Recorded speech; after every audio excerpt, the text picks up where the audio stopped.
വികസിത കേരളത്തിനായി നമുക്ക് ഒന്നിച്ചു നിന്ന് പോരാടാമെന്ന സന്ദേശമാണ് പ്രധാനമന്ത്രി വിഴിഞ്ഞത്തെ വേദിയിൽ വെച്ച് പങ്കുവച്ചത്. എന്തായാലും ഗൗതം അദാനി വലിയൊരു പ്രോജക്റ്റ് കഴിഞ്ഞ 30 വർഷമായി ഗുജറാത്തിൽ അദാനി പോർട്ട് പ്രവർത്തിക്കുന്നു. അതിലും വലിയൊരു പ്രോജക്റ്റ് അദ്ദേഹം കേരളത്തിൽ സാധ്യമാക്കി എന്നതാണ്. അദ്ദേഹം വിഴിഞ്ഞം തുറമുഖ മേഖലകളിൽ പ്രധാനമന്ത്രി നടത്തിയ സന്ദർശനമാണ്. ആ ദൃശ്യങ്ങളാണ് ഇപ്പോൾ കാണുന്നത്. എങ്ങനെയാണ് വിഴിഞ്ഞം തുറമുഖം പ്രവർത്തിക്കുന്നത്, അതിൻ്റെ പ്രവർത്തനം എങ്ങനെയാണ്, കണ്ടെയ്നറുകൾ കൈകാര്യം ചെയ്യുന്നത് എങ്ങനെയാണ്, അന്താരാഷ്ട്ര കപ്പൽ ചാലിൽ നിന്നും കപ്പലുകൾ വിഴിഞ്ഞം തുറമുഖത്തേക്ക് അടുക്കുന്ന വഴി എങ്ങനെയാണ്, അതിൻ്റെ സാങ്കേതികവിദ്യ, ഇതൊക്കെ സാങ്കേതിക വിദഗ്ധർ പ്രധാനമന്ത്രിക്കും മുഖ്യമന്ത്രിക്കും അടക്കമുള്ളവർക്ക് വിശദീകരിച്ചു കൊടുക്കുകയാണ്. നമുക്ക് ദൃശ്യങ്ങൾ കാണാം. നേരത്തെ അദ്ദേഹം ഹെലികോപ്റ്ററിൽ വിഴിഞ്ഞം തുറമുഖത്ത് വന്ന് അദ്ദേഹം ലാൻഡ് ചെയ്തതിന് ശേഷം അദ്ദേഹം നടത്തിയ സന്ദർശനം, അതിൻ്റെ ദൃശ്യങ്ങളാണിപ്പോൾ കാണുന്നത്.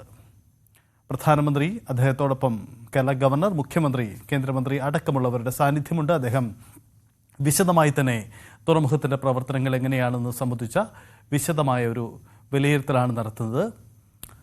രാജ്യത്തിൻ്റെ സുപ്രധാനമായ വികസന നീക്കങ്ങളിൽ ഒന്നാണ് പോർട്ട് ഡെവലപ്മെൻറ്റ് എന്നതാണ് പ്രധാനമന്ത്രി ഊന്നിപ്പറഞ്ഞ ഒരു കാര്യം. രാജ്യത്തിൻ്റെ തുറമുഖങ്ങൾ കഴിഞ്ഞ കുറേ കാലയളവിനിടയിൽ വികസിച്ച് നിരവധി പദ്ധതികളുമായി മുന്നോട്ട് പോവുകയാണ്. അതിൻ്റെ തുടർച്ചയായിട്ടാണ് കേരളത്തിലും വിഴിഞ്ഞം പോർട്ട് എന്ന യാഥാർത്ഥ്യമാവുന്ന സാഹചര്യം ഉണ്ടാകുന്നത് എന്ന് പറയുന്നു. വികസിത കേരളം എന്ന പദ്ധതിക്ക് ഒപ്പം കേന്ദ്രമുണ്ടാകുമെന്ന ഉറപ്പുകൂടിയാണ് അദ്ദേഹം പങ്കുവയ്ക്കുന്നത്.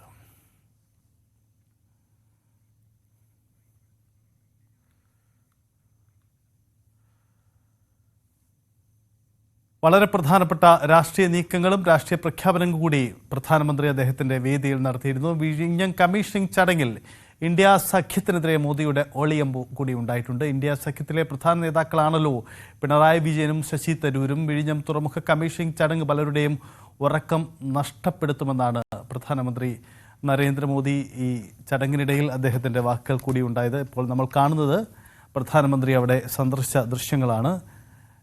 അദ്ദേഹത്തിൻ്റെ ഓഫീസ് പുറത്തുവിടുന്ന ആ പ്രധാനപ്പെട്ട ദൃശ്യങ്ങൾ കൂടിയാണ് ഇപ്പോൾ നമ്മൾ കണ്ടുകൊണ്ടിരിക്കുന്നത്.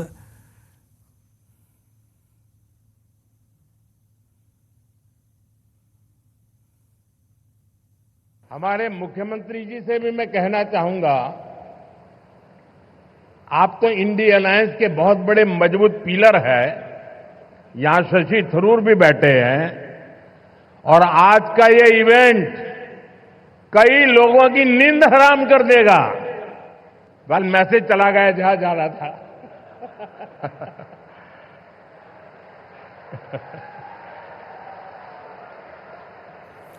സ്വകാര്യ പങ്കാളിത്തത്തോടെയുള്ള പദ്ധതികളെ കമ്മ്യൂണിസ്റ്റ് സർക്കാർ പോലും പ്രോത്സാഹിപ്പിച്ചു തുടങ്ങിയെന്നാണ് പ്രധാനമന്ത്രി പറയുന്നത്. കമ്മ്യൂണിസ്റ്റ് സർക്കാരിലെ മന്ത്രി സ്വകാര്യ പങ്കാളിത്തത്തെ പ്രകീർത്തിക്കുന്നത് ഇന്ത്യയുടെ മാറിയ മുഖമാണ് കാണിക്കുന്നത്. ഇക്കാര്യത്തിൽ പ്രാധാന്യം നൽകുന്നതിൽ സന്തോഷമെന്നും മോദി പറയുന്നു. एक बात पर ध्यान केंद्रित किया होगा, जब हमारे पोर्ट मिनिस्टर अपना भाषण दे रहे थे तो उन्होंने कहा, अदानी का उल्लेख करते हुए उन्होंने कहा कि हमारी सरकार के पार्टनर एक कम्युनिस्ट गवर्नमेंट का मंत्री बोल रहा है प्राइवेट सेक्टर के लिए कि हमारी सरकार का पार्टनर ये बदलता हुआ भारत है. ഒപ്പം പ്രധാനമന്ത്രിയുടെ മറ്റൊരു വാക്കുകൾ കൂടി പ്രധാനപ്പെട്ടതാണ്. അദ്ദേഹം പറയുന്നത്,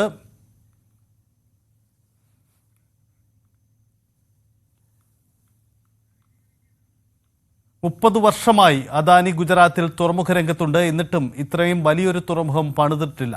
ഇതിന് ഗുജറാത്ത് ജനതയുടെ പരാതി കേൾക്കേണ്ടി വരുമെന്നും പ്രധാനമന്ത്രി പറയുന്നു. और गुजरात के लोगों को जब पता चलेगा कि इतना बढ़िया पोर्ट ये अदानी ने यहां केरल में बनाया है, ये गुजरात में 30 साल से पोर्ट पे काम कर रहे हैं, लेकिन अभी तक वहां उन्होंने ऐसा पोर्ट नहीं बनाया, तब उनको गुजरात के लोगों से गुस्सा शायद करने के लिए तैयार रहना पड़ेगा.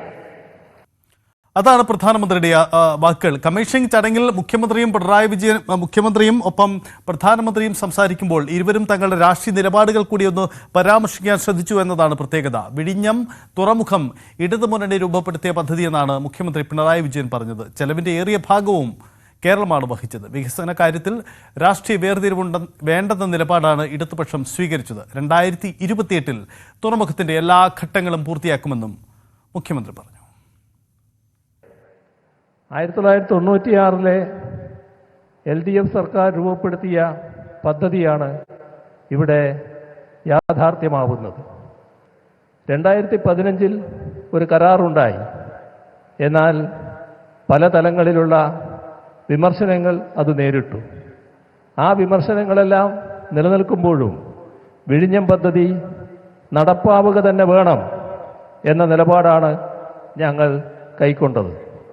വികസന കാര്യത്തിൽ രാഷ്ട്രീയ വേർതിരിവ് വേണ്ട എന്ന നയമാണ് കൈക്കൊണ്ടത്.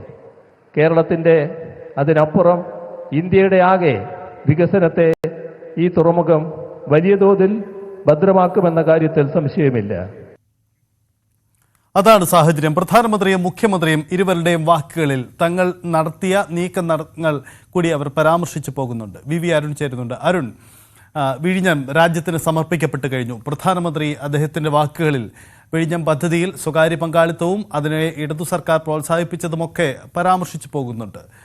മുഖ്യമന്ത്രിയാവട്ടെ ഇടതുമുന്നണി ഈ വിഷയത്തിൽ നടത്തിയ നീക്കങ്ങളും ഈ പദ്ധതിക്കെതിരെ നടത്തിയ ആളുകളെ കൂടിയൊക്കെ മുഖ്യമന്ത്രിയും പരാമർശിച്ചിട്ടുണ്ട്. എന്താണ് യഥാർത്ഥത്തിൽ വിഴിഞ്ഞം ഉദ്ഘാടന വേദിയിൽ കണ്ടത്? മുഖ്യമന്ത്രിയും പ്രധാനമന്ത്രിയും പറയാൻ ശ്രമിച്ച രാഷ്ട്രീയം എന്താണ്? കൃത്യമായ രാഷ്ട്രീയം ഇരു നേതാക്കളുടെ ഭാഗത്തു നിന്നുണ്ടായി.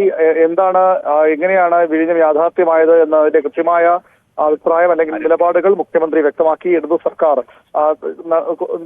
നൽകിയ നേതൃത്വം അത് ഏതെല്ലാം പ്രതിസന്ധികളെ അതിജീവിച്ചാണ് മുന്നോട്ട് പോയെന്ന കാര്യത്തിൽ മുഖ്യമന്ത്രി നിലപാട് വ്യക്തമാക്കി. അപ്പോഴും ഒരു കാര്യം മുഖ്യമന്ത്രി പറഞ്ഞത്, വികസന കാര്യത്തിൽ രാഷ്ട്രീയം നോക്കിയല്ല, രാഷ്ട്രീയം കലർത്തുകയല്ല സർക്കാർ ചെയ്തത്, അതുകൊണ്ടാണ് ഇത് യാഥാർത്ഥ്യമായതെന്നൊരു നിലപാട് കൂടി മുഖ്യമന്ത്രി പിണറായി വിജയൻ ഉദ്ഘാടന ചടങ്ങിൽ വ്യക്തമാക്കി. പ്രധാനമന്ത്രി നരേന്ദ്രമോദിയും അവസാനം പറഞ്ഞു തന്നെയാണ് ഏറ്റവും പ്രധാനപ്പെട്ട കാര്യം. കേരളത്തിന് പ്രതീക്ഷ ഉണ്ടാക്കുന്ന കാര്യവും അതുതന്നെയാണ്. വളരെ കൃത്യമായി ഒരുമിച്ച് നമുക്ക് മുന്നേറാം എന്ന സന്ദേശമാണ് പ്രധാനമന്ത്രി നരേന്ദ്രമോദി ഈ പ്രസംഗത്തിന്റെ അവസാന ഭാഗത്ത് നൽകിയത്. കേരളം ലോക സമുദ്ര വ്യാപാരത്തിന്റെ കേന്ദ്രമായി മാറും. ആയിരങ്ങൾക്ക് തൊഴിലവസരങ്ങൾ ഉണ്ടാകും. അവിടെ നമുക്ക് ഒരുമിച്ച് വികസിത കേരളം പടുത്തുയർത്തണം. ഇതാണ് പ്രധാനമന്ത്രി പറഞ്ഞ വികസന കാര്യത്തിൽ പ്രധാനപ്പെട്ട കാര്യം. മറ്റൊന്ന്, കേരളത്തിന്റെ ഈ വിഴിഞ്ഞം തുറമുഖം എത്രത്തോളം പ്രധാനപ്പെട്ടതാണ് രാജ്യത്തിന് എന്നുകൂടി പ്രധാനമന്ത്രി വ്യക്തമാക്കുന്നു. 75% സമുദ്ര വ്യാപാരം പുറം രാജ്യങ്ങളിലേക്ക് പോയ സാഹചര്യമുണ്ടായിരുന്നു. അത് തിരിച്ചു വരും, അത് കേരളത്തിലേക്ക് എത്തും. അങ്ങനെ കേരളത്തിന് ഗുണമുണ്ടാകും, രാജ്യത്തിനും ഗുണമുണ്ടാകുമെന്ന് പ്രധാനമന്ത്രി പറഞ്ഞു. മാറുന്ന ഇടത് സർക്കാരിന്റെ നയങ്ങൾ അല്ലെങ്കിൽ ഇടത് പാർട്ടികളുടെ നയങ്ങളെ, CPM നയങ്ങളെ ഉൾപ്പെടെ അദ്ദേഹം കുറച്ച് തമാശകളുടെ രൂപത്തിൽ പരാമർശിച്ചു പോവുകയും ചെയ്തു. അതിനെ അദ്ദേഹം ഉപയോഗിച്ചത് തുറമുഖ വകുപ്പ് മന്ത്രി VN വാസവൻ പറഞ്ഞ ഒരു കാര്യമാണ്. അദ്ദേഹം അദാനിയെ വിശേഷിപ്പിച്ചത്, അദാനി പോർട്ട് വിശേഷിപ്പിച്ചത് അവർ പാർട്ണർ എന്നാണ്, നമ്മുടെ പങ്കാളി എന്നാണ്. ഒരു കമ്മ്യൂണിസ്റ്റ് മന്ത്രി, തുറമുഖ മന്ത്രിയുടെ പറഞ്ഞുകൊണ്ട് തന്നെയാണ് മോദി അക്കാര്യം പരാമർശിച്ചത്. തുറമുഖ മന്ത്രി, ഒരു കമ്മ്യൂണിസ്റ്റ് മന്ത്രി അദാനിയെ വിശേഷിപ്പിച്ചത് നമ്മുടെ പങ്കാളി എന്ന് പറഞ്ഞാണ്. ഇതാണ് മാറുന്ന ഭാരതമെന്ന് നരേന്ദ്രമോദി പറഞ്ഞു. അതായത് വികസന കാര്യത്തിൽ കമ്മ്യൂണിസ്റ്റ് പാർട്ടികളും പുതിയ നയങ്ങളിലേക്ക്, നിലപാടുകളിലേക്ക് പോകുന്നുവെന്ന് വ്യക്തമാക്കുകയാണ് മോദി ചെയ്തത്. അഭിനന്ദിക്കുകയാണ് നരേന്ദ്രമോദി ചെയ്തത്. മറ്റൊന്ന്, ഈ ചടങ്ങിന്റെ ഒരു ഗരിമ സൂചിപ്പിച്ചുകൊണ്ട് പ്രധാനമന്ത്രി പറഞ്ഞതാണ്, ഈ ചടങ്ങ് പലരുടെയും ഉറക്കം കെടുത്തും. കാരണം മുഖ്യമന്ത്രി പിണറായി വിജയൻ ഇന്ത്യ മുന്നണിയിലെ പ്രധാനിയാണ്. അതിലെ ഏറ്റവും പ്രധാനപ്പെട്ട തൂണുകളിലൊന്നാണ് ശശി തരൂർ ഇവിടെയുണ്ട്. അങ്ങനെ ഇന്ത്യ മുന്നണിയുടെ പ്രധാനപ്പെട്ട നേതാക്കൾ ഒരുമിച്ച് വേദി പങ്കിടുന്നു. അത് ഒരുപക്ഷെ സൂചിപ്പിച്ചാകാം പ്രധാനമന്ത്രി അക്കാര്യം പറഞ്ഞത്. ഇത് പലരുടെയും ഉറക്കം കെടുത്തുമെന്ന് അതും ഒരു തമാശ രൂപേണയാണ് അദ്ദേഹം ഇവിടെ പറഞ്ഞത്. ഏതായാലും